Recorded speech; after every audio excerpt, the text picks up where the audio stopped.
Duque fue el único presidente del mundo que usó la línea de crédito flexible del Fondo Monetario Internacional para el COVID y puso en riesgo al país.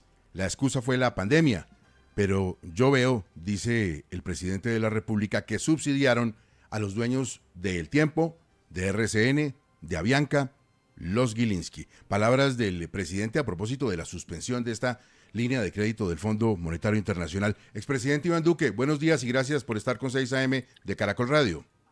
Muy buenos días, Gustavo. Un saludo muy especial para usted, sus compañeros de la mesa de trabajo y toda la audiencia de Caracol Radio. Para decirlo en términos que entienda todo el mundo, expresidente, en las palabras del señor presidente de la República, usted aprovechó el crédito flexible del Fondo Monetario Internacional para subsidiar no a los pobres, sino a los ricos. ¿Es eso lo que pasó?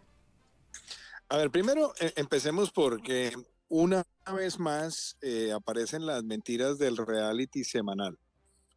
Mentiras y la terrible combinación de arrogancia e ignorancia, Gustavo. En el año 2020, Colombia, por llevar una acumulación de buenas políticas macroeconómicas, recibió de parte del Fondo Monetario Internacional una decisión muy valiosa en el mes de septiembre del 2020, que fue aumentar la línea flexible de crédito a cerca de 17 mil millones de dólares. Y en el mes de diciembre de ese año, enfrentando todas las vicisitudes de la pandemia, que tenían, entre otras cosas, haber puesto en marcha un programa que se llamaba el PAEF, el Programa de Apoyo al Empleo Formal, nosotros utilizamos en diciembre de ese año una parte de esa línea, que fueron alrededor de 5.400 millones de dólares, para poder seguir protegiendo cerca de 4 millones de empleos. Ahora bien, ¿qué tenía el PAEF? El PAEF le dio apoyo a cerca de 140.000 empresas que tenían alrededor de 4.1 millones de trabajadores, de las cuales 120.000 de ellas eran microempresas y pequeñas empresas. Un porcentaje entre el 6.6 y 7% eran medianas y los porcentajes más pequeños eran empresas grandes y muy grandes.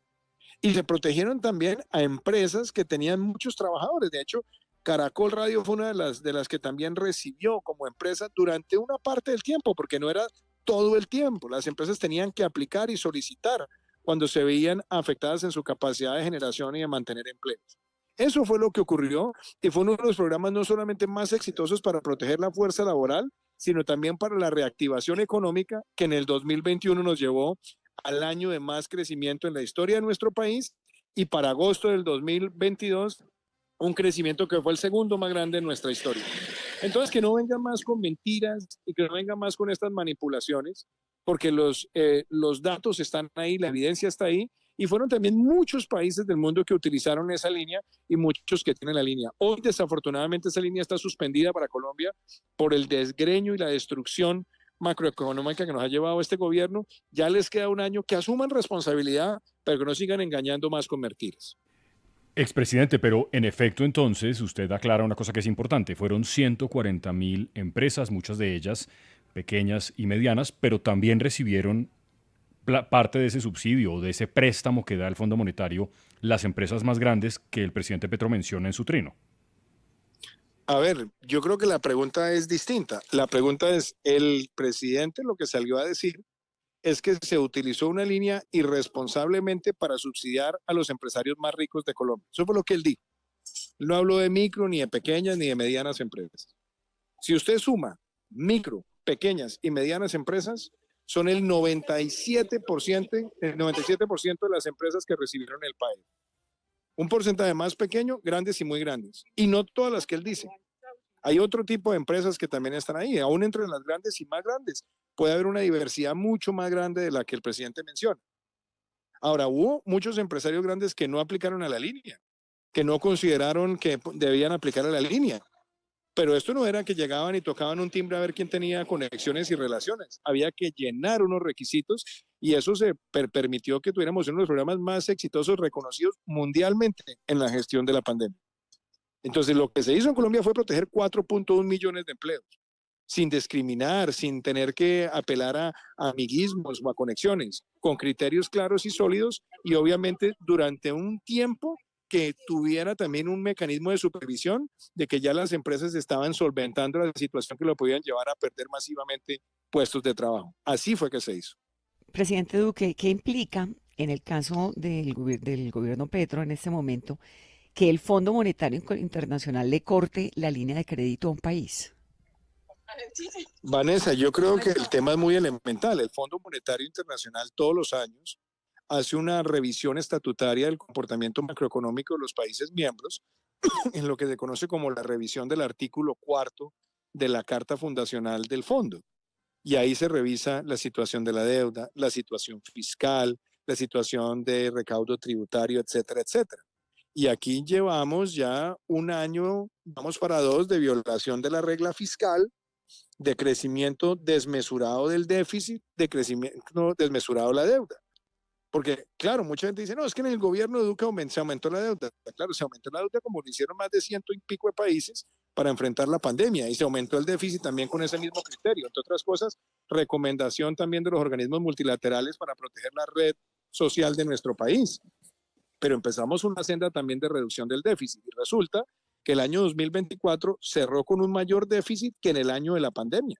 Si usted mira cómo estábamos en el año anterior a la pandemia, cerramos por primera vez con superávit fiscal primario desde que existe la regla fiscal. Entonces esta línea se suspende porque se está viendo irresponsabilidad en el manejo del déficit, irresponsabilidad en el manejo de la deuda, y lo que es aún peor, irresponsabilidad en la gestión del recaudo tributario. Entonces el fondo está diciendo, esto se suspende hasta tanto no se cumplan unos criterios, pero yo creo que esta también es la antesala de perder esa línea.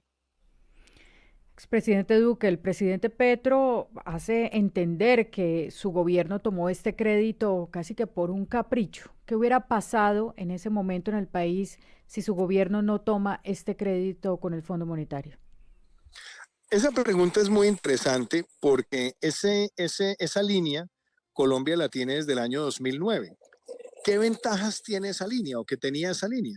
Primero, que era de rápido desembolso. Era de muy rápido desembolso y no estaba sujeto a condicionalidad. Nosotros la teníamos por el buen manejo macroeconómico. ¿Qué pasaba en diciembre del 2020? Si usted se da cuenta, los mercados estaban cerrados. Posibilidades de emitir bonos por 5.400 millones de dólares en ese momento no era posible. Y adicionalmente teníamos limitantes presupuestales en ese momento. Entonces, haciendo toda la valoración, el equipo técnico encontraba que en esa línea podíamos tener recursos de rápido desembolso, efectivos para la protección del empleo y no sujetos a condicionalidad. Por eso se utilizó esa línea, como también la utilizaron otros países. Ayer hubo además un hilo que presentó el exministro José Manuel Restrepo muy claro de los países que también utilizaron ese mecanismo.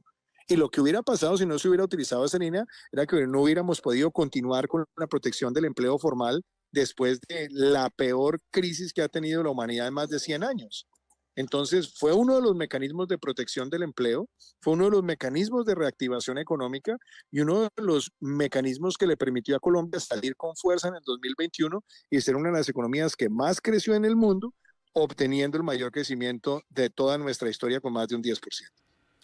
Expresidente Duque, ¿qué lectura le pueden dar las entidades de crédito internacional y las entidades financieras extranjeras al hecho de que este gobierno, el gobierno Petro, lleve en menos de 3 años 4 ministros de Hacienda y Crédito Público? Bueno, pues eso es una señal de irresponsabilidad total. Y la pregunta es por qué se están yendo los ministros. Porque es que ahí lo que quieren es buscar a una aquiescente que le diga que sí a todos los caprichos del presidente. Quieren buscar a una persona que sea un petrimetri de sastrería, que les acepte todas las decisiones para violar la regla fiscal. Y eso es gravísimo. Yo creo que el último ministro Guevara, que duró muy poco, pues fue claro y manejó con prudencia su salida, pero para nadie es un secreto que fue por una desaveniencia clarísima, porque no quiso él participar en unas decisiones que eran claramente irresponsables desde el punto de vista fiscal. Entonces, solamente mirando los datos, la situación de déficit, la situación de deuda y la situación de recaudo, la baja ejecución presupuestal y también las decisiones que se están tomando con fundamentos ideológicos y no técnicos, pues está llevando a que Colombia tenga que hoy emitir bonos en dólares a más del 10%.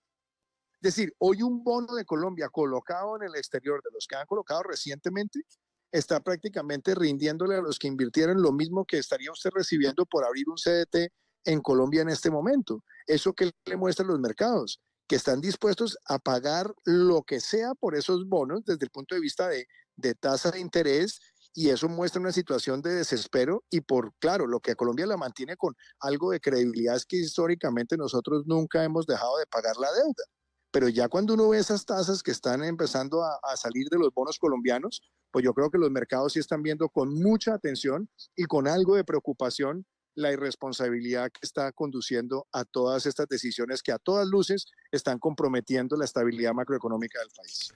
Las señales que se mandan. Expresidente, antes de despedirlo, hablando de señales, me dicen que usted poca sintonía con los candidatos del Centro Democrático y que la sintonía está más bien con Vicky Dávila. ¿Cómo van esas señales? Mire, Gustavo, yo en este momento me encuentro aquí en la Universidad de Oxford dictando clase y yo estoy con una actividad internacional grande. Yo no estoy metido en el tema del día a día electoral. Pero aprovecho la pregunta para decirle algo. Yo creo que todos los colombianos hoy lo que queremos es construir caminos de unidad, porque o nos unimos o nos hundimos en Colombia. Esto no puede ser ni con guerras sucias, esto no puede ser con ataques traperos, esto tiene que ser la posibilidad de unirse en una convergencia clara de lo que el país necesita en materia de seguridad, en materia fiscal, en materia energética, en materia de salud. Yo creo que el Centro Democrático está haciendo un ejercicio para escoger el candidato. Importante que se conozcan las reglas para escoger el candidato. Creo que hay otras personas que también están haciendo la tarea. Usted me menciona a Vicky Dávila, creo que está recorriendo el país, ganando afecto de la gente. Hay mucha gente que también está recorriendo Colombia, que está empezando su proceso. Faltan otros por aparecer. Y yo creo que hoy lo que tenemos que buscar es un mecanismo para que lleguemos el año entrante con una gran alianza nacional republicana que nos permita a nosotros pasar esta horrible noche y tener un gobierno en el año 2026 que tenga la fuerza y la legitimidad para poder desactivar las 4 grandes bombas que está dejando este gobierno: la fiscal, la de salud, la de seguridad y la energética. Si esas 4 bombas no se desactivan con un gran consenso nacional, va a ser muy difícil sacar el país adelante. Expresidente, muchas gracias, muy amable. Muchas gracias, Gustavo. Un abrazo.